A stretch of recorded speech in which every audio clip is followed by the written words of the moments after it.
Hello, good evening. जसं की मी last व्हिडिओमध्ये सांगितलं होतं की आम्ही एका फ्रेंडच्या लग्नाला जाणार आहोत. तर तसं आम्ही रेडी झालेलो आहोत. वर्षाची आणि माझी साडी ऑलमोस्ट म्हणजे सेमच होती. कलरही सेम, सगळंच सेम. फक्त तिच्या ब्लाऊजचा थोडासा इश्यू झाला, त्यामुळे तिने ती साडी न घालता दुसरी साडी घातली. आणि मग आम्ही टू व्हीलरवरती निघालो होतो, कारण म्हणजे जवळच होतं लग्न. आणि टू व्हीलरवरती कसं थोडंसं छान वाटतं, हवा वगैरे मोकळी हवा, ती गाडीमध्ये पॅक नकोसं वाटतं. मग आम्ही दोघी गेलो. आणि तिचा वर्षाचा मुलगा आहे आर्यन, तर मी त्याला म्हटलं, आर्यन माझी ना गाडी चालवताना एक छोटीशी व्हिडिओ काढणं. मग त्याने ही व्हिडिओ काढली होती आणि छानच काढली होती त्याने. मग नंतर आणखीन आमच्या 2-3 फ्रेंड्स येणार होत्या. मग आम्ही त्यांना कॉन्टॅक्ट केला, पण त्यांनी काही फोन उचलला नाही. त्यामुळे मग आम्ही डायरेक्टली जाऊन हॉलमध्ये पोहोचलो. हॉलमध्ये पोहोचल्यानंतर त्या दोघी ऑलरेडी आलेल्या होत्या, आणि त्याच्यानंतर आणखीन एक फ्रेंड येणार होती, दीपा. मग ती पण आली. मग आम्ही व्हिडिओ स्टार्ट केला. आणि मग अशी छान अशी नवरीची एंट्री झाली. म्हणजे नवरीची एंट्री म्हटलं की कसं सगळे बघतच बसतात. नवरी नवरदेव दोघंही होते, त्यांची एंट्री झाली. आणि मग ते स्टेजवरती गेल्यानंतर खूप धूमधडाक्यात जल्लोषात लग्न झालं. फटाके फुटले, त्या लोकांनी मस्ती केली स्टेजवरतीच वगैरे.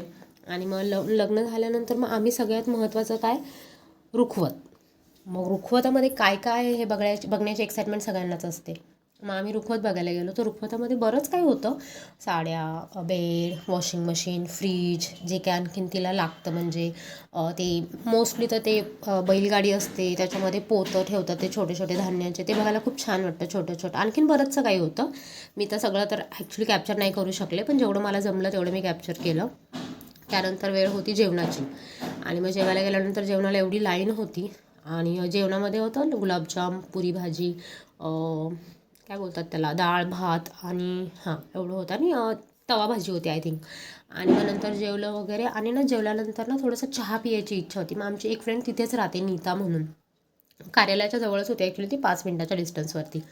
मग आम्ही सगळ्या मिळून तिच्याकडे गेलो, तिला सरप्राईज म्हणून. मग तिच्याकडे गेलो, तिने छान चहा बनवला, गरम गरम चहा वगैरे पिलो, गप्पा मारल्या बराच वेळ. आणि मग टू व्हीलरवरतीच आम्ही रिटर्न जायला निघालो. तर मी या सगळ्यांना घेण्याचा प्रयत्न केला, पण एकीकडे एक तिकडे, त्यामुळे सगळे बसले नाही. आणि ह्या दोघीही, दीपा आणि सरला, ह्या थोड्याशा लांब राहतात, त्यामुळे त्या पटकन निघाल्या होत्या. तर भेटूया पुढच्या ब्लॉगमध्ये. Bye, thanks for watching.